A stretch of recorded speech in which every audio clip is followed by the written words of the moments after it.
Am I on right now? Yep. Okay, good. Says I'm in practice session. I'm not sure what that means. This is real. You I keep, hate to practice. I'm too old to practice. you keep spinning around. I don't know if you're upside down or which way you're going here. Am I all right now? Yep, you're good. Okay, I was changing the volume. Yeah, sorry about that. Council President, I think everybody's here if you want to get started. Everyone is here. Okay, it's 6 o'clock. So why don't we get started? Welcome everyone to our Binghamton City Council work session for Monday, May 3rd. Let's please stand up and do the Pledge of Allegiance. Pledge allegiance To to the flag of the United United States States of America and to the republic for which stands one nation under God, indivisible, Visible liberty, with liberty and and justice justice for all. Lee, roll call, please. Okay. Councilman Scaringi, Present. Councilwoman Riley, Present. Councilwoman Friedman, Present. Councilman Burns,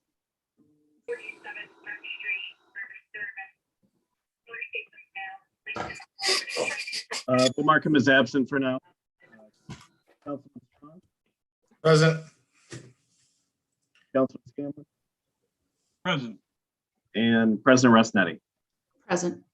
Okay, that's 6 here, 1 absent. Burns. Okay, it looks like we have a pretty short agenda tonight. We'll start with Chief Zukoski, and could you please tell us about RL 21-86? How are Hi, you? everyone. Good. How are you? Good.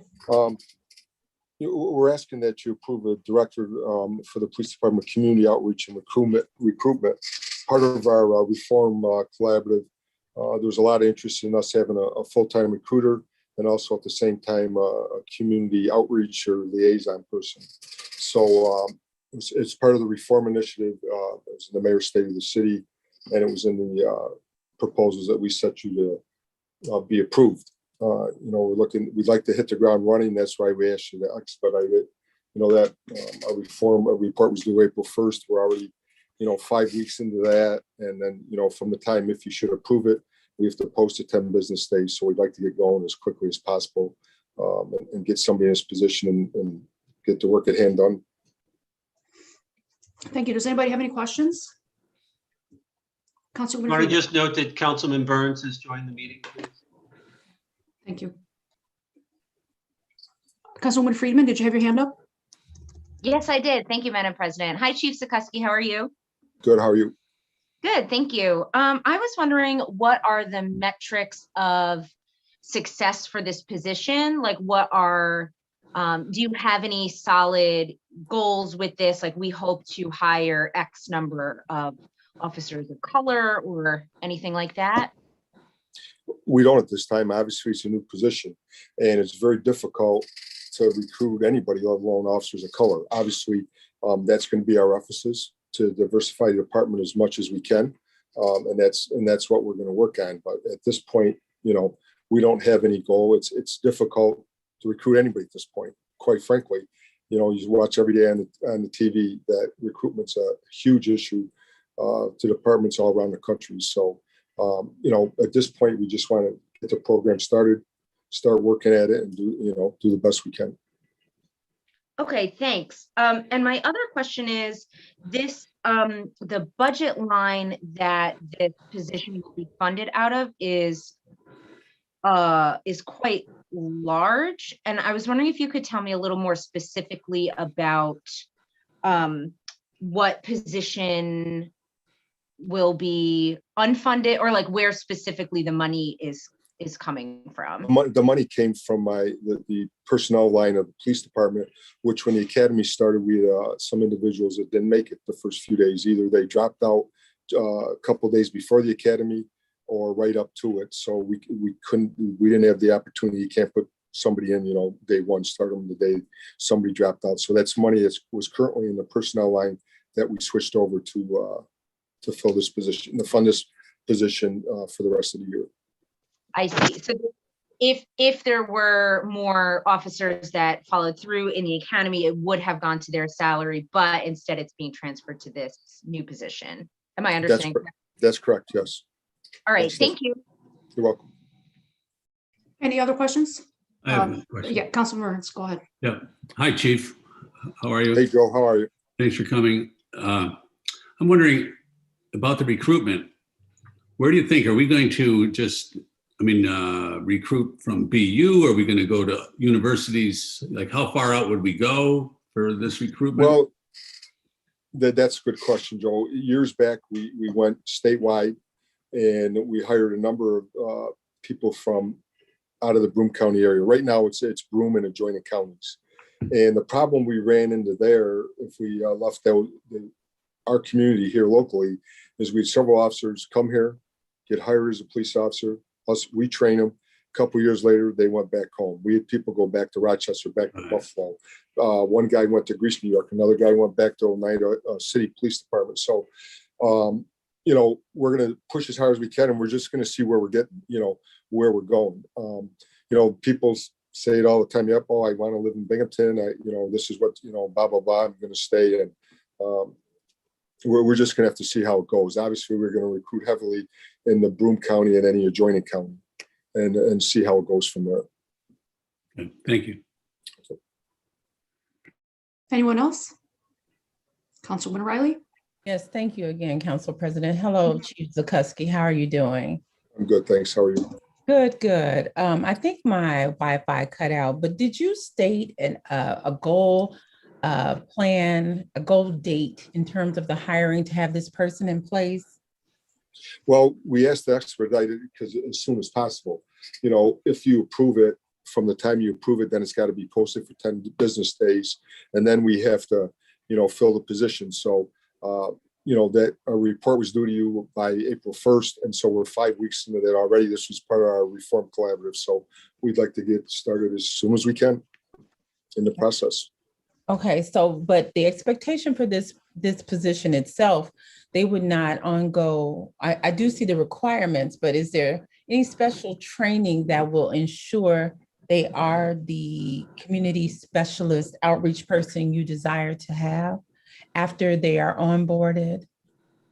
Well, obviously, if there's any training available, we're going to send it to them, without a doubt. If there's any training that this person could attend, this is something we'd like to do ongoing for when I'm long gone from this position.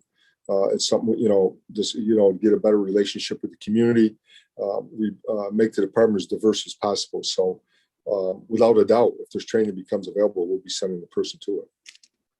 Okay, and you mentioned diversity again. So in terms of diversity, are you speaking gender, ethnicity? Is that your goal with this position? Or, our goal is everything, to be diverse as possible, whether it be gender, whether it be race, to reflect our community. So, and once again, it's very difficult to recruit anybody at this point, but we're going to try very hard. So our goal is recruit it, make our department as diverse in all aspects as we can. So we're not limited to what gender, we're not limited to race. It's, whoever. Race is a social construct, but that's neither here nor there. One last question, I'm sorry.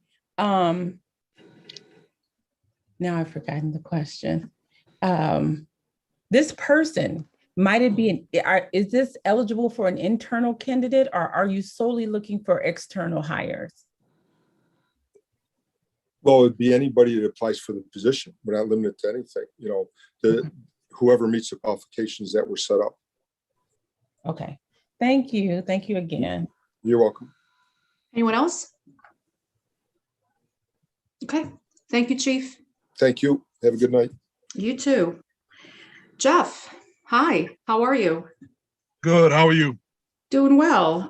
Tell us a little bit about RL 21-85.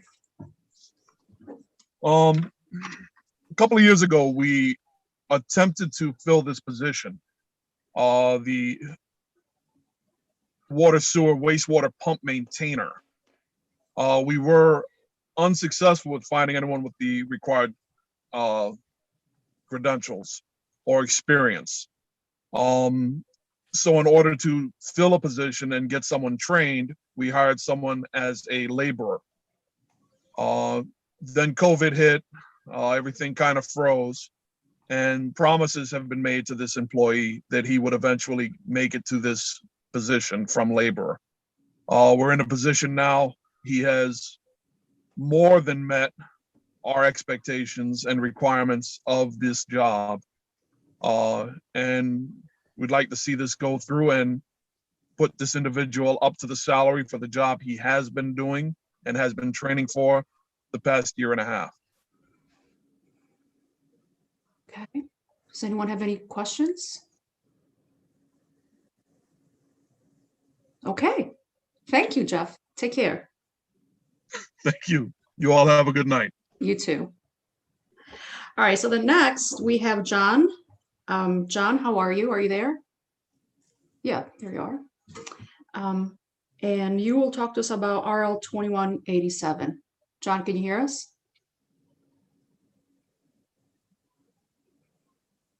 John, it looks like you're muted.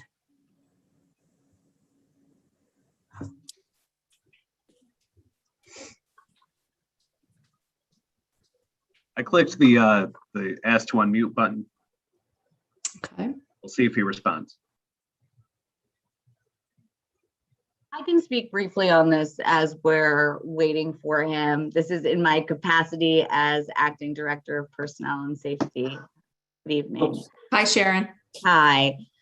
So in the Treasury Department, we're seeking to defund what is a full-time account clerk's position and instead refund it as a part-time clerk position. One of the reasons we've been able to do this is because of the Herculean efforts of John Sperduti and his team in the Treasury Department.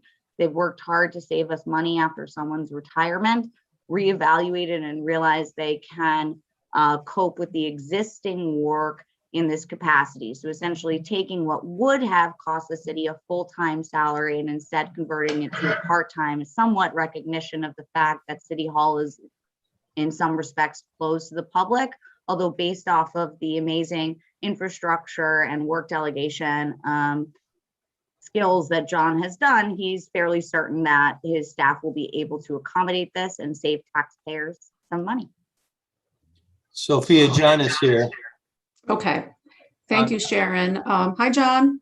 Hello, I apologize. It's my first time using Zoom with you council persons, so. Okay. Well, Sharon did talk a little bit about this. I don't know if you have anything to add. No, I think Sharon phrased it very appropriately. Thank you, Sharon. So are there any questions? Councilwoman Friedman. Thank you, Madam President. Hi, Sharon and John. How are you? Good. How are you, Councilwoman? Good, thank you. So just to check, this would be, I understand, a reduction in funds and also a reduction in hours that this person would be performing their job? Correct. If you notice in your current budget line, and I'm sorry to step on you, John, but if you notice in your current budget in 2021, there's a position for a part-time clerk that is unfunded because if you can believe it or not, the Treasury used to include those 3-time staff personnel positions as well as a part-time staffer. So that's how it was presented in your 2021 budget. But in fact, you don't even have to create a new position. The infrastructure is already there. You're essentially eliminating the funding from a full-time position and using that in part to fund a part-time position. John, if you want to speak any more on that, please go ahead. Yeah, sure. I just wanted to add as a caveat that in the event when City Hall does open up again to the public, I have to reassess the situation on whether or not this part-time position should move to a full-time position or not. We have to see how the public reacts and how the public acts now when we are open again, whether they use the vehicles we have in place now, continue to use them, or will they like to have that face-to-face interaction once again. So I see. Okay, thank you. You're welcome. Any other questions? Okay, thank you, John and Sharon. So now we'll move on to Chuck. and Ron, maybe, for RL 2188. I don't think Ron's gonna be here. Hey Chuck, how are you? Good, good. Good. What this is about 4 years ago, when we started the whole 7 Holly Street project, we knew we needed a new light at the corner of Holly and Washington Street. And this thing was going through BMTS and designs and the state for approval and everything. We finally got a quote back 4 years later, and the original estimate was $500,000 to do the design and the work itself. The whole thing's gonna end up costing us $925,000 to do the design and the actual construction work. The construction work that we just got the bid on was $715,000. So we're asking to do a amending bond ordinance for the 2019 bond ordinance for this traffic signal project. Any questions? Councilwoman Freeman? Thank you, Madam President. Hi, Chuck, how are you? Good, good. So I have a couple of questions. First of all, did you mention what the increase was from the estimate to the actual cost? I can't tell you what the exact reason was with the original estimate, which was done like 4 years ago, was $500,000 for everything. I haven't actually seen the actual breakout of the difference between the estimates and the project itself. Okay, because I mean, I know things change all the time, although that does seem, that's like almost double, you know, so I'm just curious as to what the reason for the increase was. Well, I can tell you one of the things, and I've started to see it through the purchasing aspect of it now, is with all this stimulus money out there and people going out to bids, a lot of the contractors are getting filled up with their work and prices are slowly starting to creep up. Okay. And this is more just, I guess, curiosity. Is the traffic signal, does that include a pedestrian signal as well? Jared, you want to answer that one? I think you know more about the details on that than I do. Yes, it does, Aviva. And actually, this project dates back to BMTS advocating for it several years ago. So it's primarily a pedestrian safety project for that intersection, which, as you know, if you walk downtown, has no pedestrian signals right now. So this is, chiefly a safety project above all. Right. Yeah, that's why I asked, because I work downtown. My full-time job is downtown. And so it feels weird to cross that street with no pedestrian signal. So I'm glad to hear that that's included as well. Thanks. And I think BMTS also did it due to the arena and 20 Holly Street, Jared, correct, and City Hall. So there's a lot of foot traffic through there. And it's a unique intersection because the crossing on Washington is very short, which is makes it safe for pedestrians. But across Holly and the other side of Washington, it's quite long intersection to not have a pedestrian signal, especially in a downtown area. The other aspect of it too that drove up the price is we only had one bidder on it. There's usually possibly 2 bidders on this type of work, but we only had one bidder on this one. Any other questions? Okay, thank you. Looks like we're moving on to pending legislation. Grace, are you there? It's actually me. Hi, Lee. How are you? I'm good. Yeah, I won't read all of these, but does anybody have any questions on any of the pending legislation?